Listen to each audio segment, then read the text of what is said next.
मुझे इस बात का एहसास था कि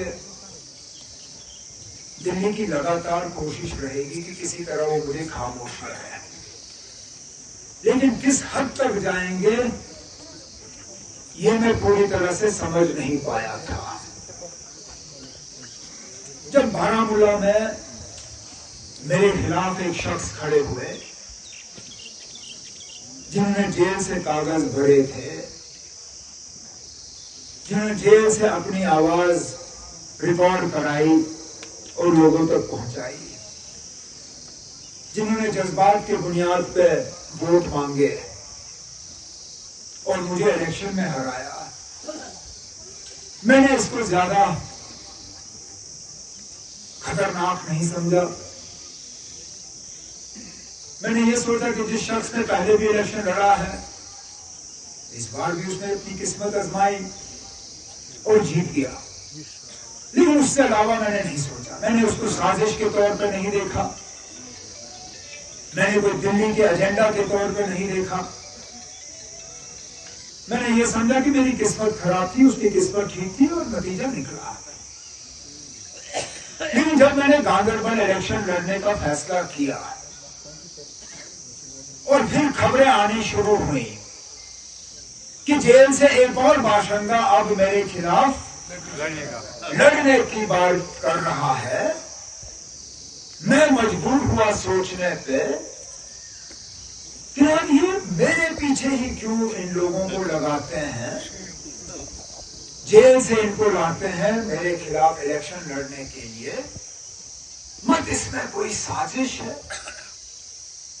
अब बारामूला का तो मैं तब भी सोच सकता था, वो वहीं का था, लेकिन इस बार जब गांधरबल को उनको लोकल जेल में कोई नहीं मिला मेरे खिलाफ इलेक्शन में उतारने के लिए, जैनपुरा शोपियां से लाया। लेकिन चलो, मुझे तब भी थोड़ा सा शक था कि शायद ये खुद ही हो रहा है, लेकिन मैंने अपने 2-3 साथियों से मशवरा किया।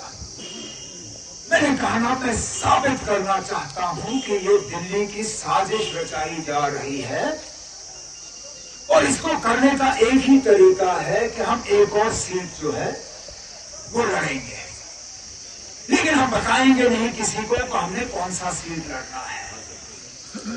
हम आखिर में 1-2 जगहों से फॉर्म इकट्ठा करके, लेकिन चुपचाप तरीके से सुबह फैसला करके एक जगह कागज भरेंगे। कल साबित हुआ आखिर में कि ये जो हो रहा है जेल से लोगों को लाके मेरे खिलाफ इलेक्शन लड़वाना, ये कोई मामूली बात नहीं है। नहीं तो मुझे बताइए ना, वो शख्स पहले गांधरबल से कागज भरता है, फिर क्योंकि हमने पहले ऐलान नहीं किया कि मेरा दूसरा सीट कौन सा होगा, इससे पहले मैं एमएलए बीरवा का था, उनको शक था कि मैं बीरवा से कागज भरूंगा। उसने अपने कागज बीरवा से तैयार किए। जब दोपहर को मैंने बड़गाम से अपना दूसरा कागज का हिस्सा भरा, ये लोग फंस गए थे क्योंकि मैंने पहले बीरवा से अपनी तैयारी की थी।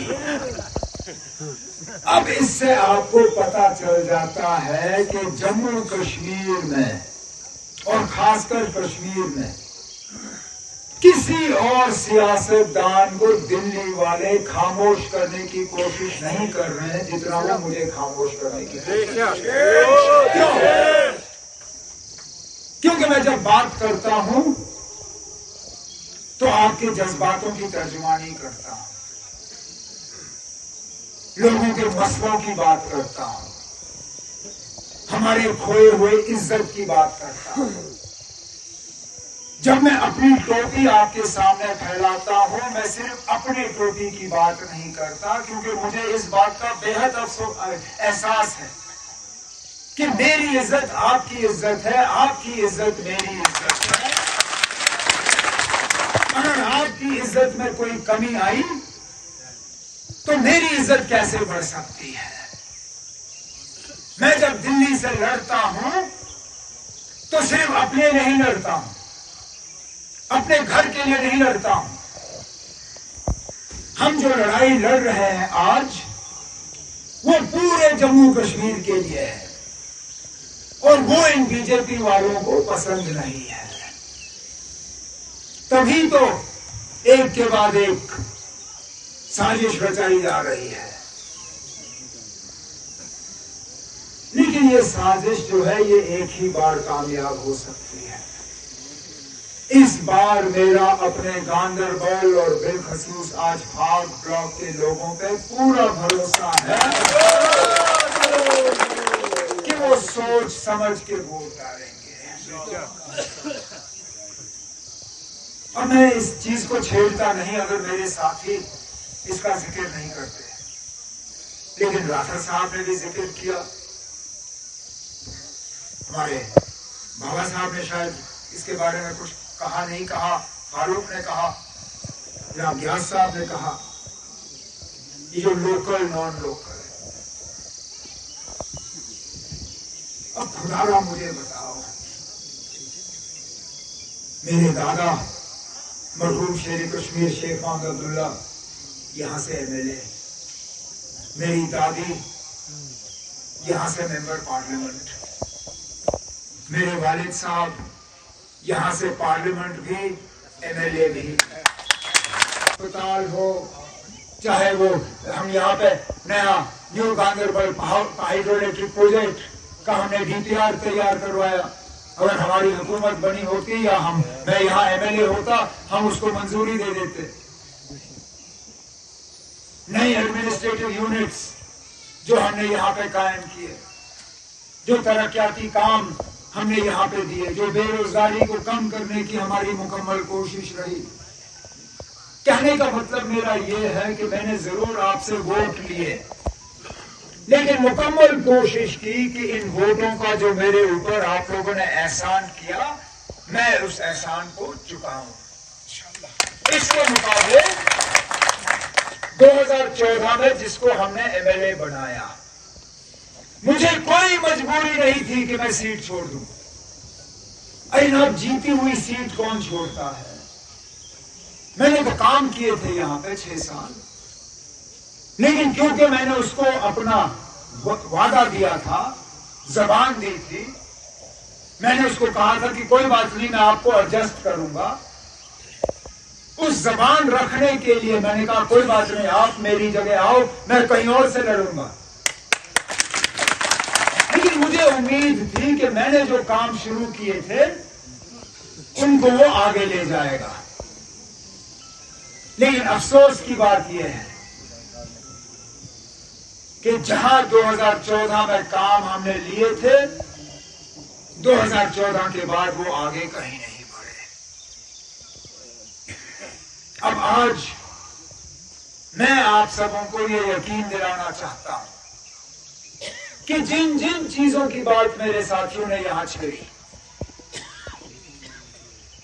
बड़े पैमाने पे तो हम बात करते रहेंगे हमारे सियासी मसले की, हमारी स्टेटहुड की, किस तरह हम वापस अपने असेंबली में वो ताकत लाएंगे जिससे कि हम अपना मुस्तकबिल बेहतर कर सकें।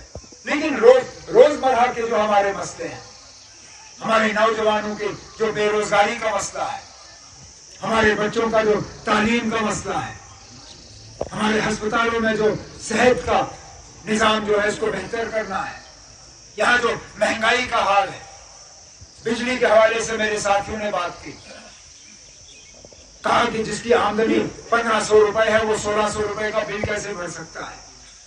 सही कहा। जो राशन का हाल है, जो राशन का स्केल काट के 5 किलो पे उतारा गया, चीनी राशन कार्ड से गायब, मिट्टी का तेल राशन कार्ड से गायब। आज घरों से कहा जा रहा है, खासकर जो शहर के करीब हैं, कि हमने आपको बिजली का मीटर दिया, अब हम आपको पानी का भी मीटर लगा के देंगे। हमने अपने मंशूर में इन सब चीजों का जिक्र किया है। अब इलेक्शन में एक तरफ से तो आप उम्मीदवार को देखते हो, लेकिन उसके साथ साथ आपको यह भी देखना है कि अगर वो उम्मीदवार कामयाब हुआ, उसकी जमात कामयाब हुई, तो आपके लिए क्या करेंगे। मेरे खिलाफ वो उम्मीदवार हैं जिनका अभी से ही तार जो है बीजेपी के साथ जुड़ी हुई है। अल्लाह गवाह है, क्योंकि ना आप ये जानोगे ही नहीं कि मैं सच बोल रहा हूं या झूठ बोल रहा हूं, लेकिन अल्लाह नहीं, आपको पता ही नहीं है, आपको इस बात का कभी एहसास हो ही नहीं सकेगा कि मैं सच बोलूंगा या झूठ, लेकिन अल्लाह ताला के सामने किताब वहां पे होगी, उनको मेरे हर एक बात का पता होगा कि कब मैंने सच बोला और कब मैंने झूठ बोला। जिस आदमी को हमने 14 में एमएलए बनाया, बदकिस्मती से हमारे सफों में रह के ही वो एजेंसियों का आदमी बना। मुझे अभी भी वो वक्त याद है जब वो गुप्कार मेरे दफ्तर में आता था मुझे मशवरा देने के लिए, और ये कहने के लिए नहीं कि आप गांधरबल में इस चीज की जरूरत है या गांधरबल के लिए हमने ये हासिल करना है या मैं लड़ूंगा झगड़ूंगा गांधरबल के मुतालबों के लिए। मेरे कान में सिर्फ उसका मशवरा ये होता था, जनाब दिल्ली के साथ आप रिश्ते अच्छे बनाओ, जनाब जाओ इनको मिलो, एजेंसियों के साथ ठीक ठाक रखो, नहीं तो ये आपको बिगाड़ेंगे। और मैं उसको कहता था, मैं कहता था अल्लाह से डरो, बिगाड़ने वाला बनाने वाला वो है। जब तक अल्लाह का साथ है ये एजेंसियां, दिल्ली, मिनिस्टर ये आपका कुछ नहीं बिगाड़ सकते,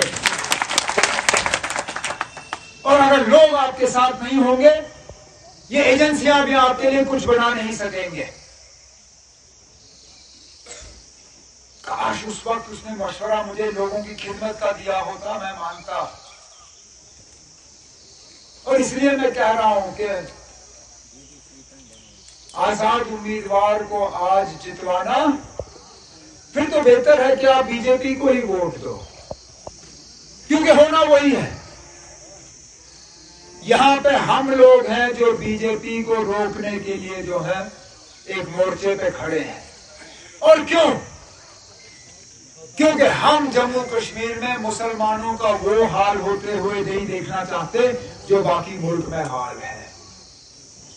जिस तरह हमारे मस्जिदों और दरसगाहों पे बुलडोजर चलाए जा रहे हैं, जिस तरह हमारे मदरसों पे ताले लगाए जा रहे हैं, जिस तरह हमारी माओ बेटियों से कहा जाता है कि अपना हिजाब निकाब उतारो फिर जाओ तालीम हासिल करो, जिस तरह दुकानदारों से कहा जाता है कि दुकान के बाहर अपना नाम लिखो ताकि वहां से गुजरते हुए यात्रियों को पता हो कि मुसलमान के दुकान से हम सामान नहीं खरीदें, हम जम्मू कश्मीर में वो हालत पैदा होते हुए नहीं देखना चाहते। और इसलिए ये इलेक्शन जम्मू कश्मीर के लिए इतना अहम है। मेरी मुकम्मल कोशिश रहेगी